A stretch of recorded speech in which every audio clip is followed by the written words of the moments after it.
సంపద, మానసిక ప్రశాంతత ఈ రెండూ కూడా భిన్న ధృవాలు. రెండిట్లో ఏదో ఒక దానిని మాత్రమే ఎంచుకోవాలి. సంపదను ఎంచుకుంటే మానసిక ప్రశాంతత లోపిస్తుంది. మానసిక ప్రశాంతత కావాలంటే సంపదపై దృష్టిని పక్కన పెట్టాలి. ఈ రోజుల్లో డబ్బు పేరు కోసం పరుగులు తీస్తున్న ఎందరికో ఈ చిన్ని కథ పెద్ద మార్పు తీసుకొస్తుందనడంలో సందేహమే లేదు. అయితే ఈ కథలోని నీతిని ఎవరికి వారే తెలుసుకోవాలి, మారాలని అనుకోవాలి. జీవితం అంటే సంపాదన మాత్రమే కాదు అని తెలుసుకోవాలి. మరి ఈ కథ ఏంటో ఇప్పుడు తెలుసుకుందామా? అనగనగా ఓ నగరం.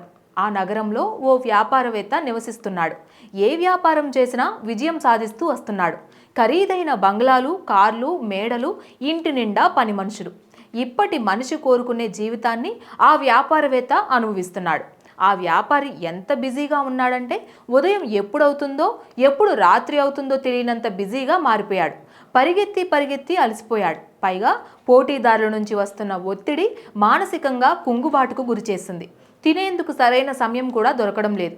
ఎంత సంపాదించినా మానసికంగా ప్రశాంతత లేకుండా పోవడంతో తెలియకుండానే నిరాశ చెందడం మొదలయ్యాడు. రోజులు గడిచే కొద్దీ మనశ్శాంతి కోసం వెతుకులాట పెరుగుతూ వస్తుంది. వ్యాపార రంగంలో విజయం సాధించిన వ్యాపారవేత్తకు మనసుపై విజయం సాధించలేకపోతున్నాడు. ఎంత ప్రయత్నించినా మనసుదే పైచేయి అవుతుంది. ఆలోచనలతో పడి ప్రయాణిస్తూ ఓ గ్రామానికి చేరుకుంటాడు.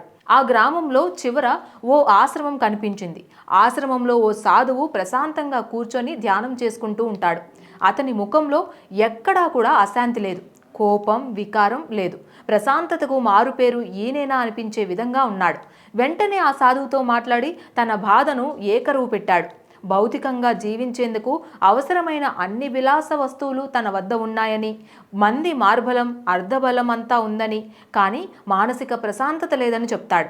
ఎలాగైనా తనకు మానసిక ప్రశాంతతను అనుగ్రహించాలని వేడుకున్నాడు. వ్యాపారవేత్త చెప్పిన విషయాలు విన్న ఆ సాధువు కాసేపు కూర్చొని ధ్యానం చేయమని సలహా ఇస్తాడు. సాధువు మాటలు కాదనలేక కూర్చొని సాధువులాగే కళ్ళు మూసుకొని గాఢంగా ఊపిరి పీల్చుతూ ధ్యానం చేసేందుకు ప్రయత్నించాడు వ్యాపారవేత్త. కళ్ళు మూసుకోగానే ఒక్కసారిగా సముద్రపు అలల మాదిరిగా ఆలోచనలు వచ్చి మీదపడ్డాయి. వ్యాపారం గురించి, కుటుంబం గురించి, వ్యాపారంలో పోటీ గురించి, నష్టాలు గురించిన ఆలోచనలు ఒక్కసారిగా రావడంతో ఉక్కిరి బిక్కిరయ్యాడు. ఈ ఆలోచనల మధ్య కళ్ళు మూసుకొని కనీసం కాసేపు కూడా కూర్చోలేకపోయాడు. తన వల్ల కావడం లేదని, కళ్ళు మూసుకుంటే లేనిపోని ఆలోచనలతో మనసంతా కకావికలం అవుతుందని అంటాడు. వ్యాపారవేత్త చెప్పిన మాటలు విన్న సాధువు చిరునవ్వు నవ్వుతూ కాసేపు ఆశ్రమం చుట్టూ నడుద్దామని అంటాడు. ఇద్దరూ కలిసి ఆశ్రమం చుట్టూ నడుస్తున్న సమయంలో వ్యాపారవేత్త కాలికి ముళ్ళు గుచ్చుకుంటుంది. ముళ్ళు గుచ్చుకున్న చోట నొప్పిగా ఉందని చెప్పడంతో ఆ సాధువు ఓ ఔషధాన్ని కాలిపై లేపనంగా పూస్తాడు. కాసేపటికి ఆ నొప్పి తగ్గిపోయి ప్రశాంతంగా మారుతుంది. భౌతికమైన ముళ్ళు భౌతిక శరీరాన్ని గాయపరిచింది. మనసులో కోపం, అహంకారం, దురాశ, అసూయ వంటి ముళ్ళులు అనేకమున్నాయి. మనసులోని ఆ ముళ్ళను నీవే తొలగించాలి. అవి ఎప్పుడైతే తొలగిపోతాయో అప్పుడు నీకు మానసిక ప్రశాంతత లభిస్తుందని అంటాడు. మనసులోని దురాశ, కోపం, అహంకారం, అసూయను వదిలేసేందుకు ప్రయత్నించాలని, అప్పుడు నువ్వు ధ్యానం చేయాల్సిన అవసరం ఉండదని అంటాడు సాధువు. సాధువు చెప్పిన మాటల్లోనే అంతర్యాన్ని గ్రహించడం మొదలు పెడతాడు. మురికి తనలోనే ఉందని, ముందు ఆ మాలిన్యాన్ని శుభ్రం చేసుకోవాలని అనుకుంటాడు. అప్పటి నుంచి తన ఆలోచనలు మార్చుకోవడం మొదలు పెడతాడు. అహంకారం, కోపం, అసూయ, ద్వేషాన్ని వదిలేస్తూ తన వద్ద ఉన్న సంపదను 10 మందికి పంచిపెట్టడం ప్రారంభిస్తాడు. ఎప్పుడైతే సహాయం చేయడం ప్రారంభిస్తాడో అప్పటి నుంచి మనసు ఆనందంగా, సంతోషంగా ఉండడం మొదలు పెడుతోంది.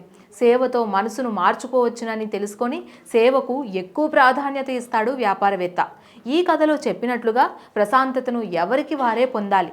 ఏ విషయాలు భంగం కలిగిస్తున్నాయో తెలుసుకొని వాటిని వదిలేస్తూ రావాలి. అప్పుడే మనసు ప్రశాంతంగా ఉంటుంది. Please subscribe to the channel and download the Politicos app from the links in the description.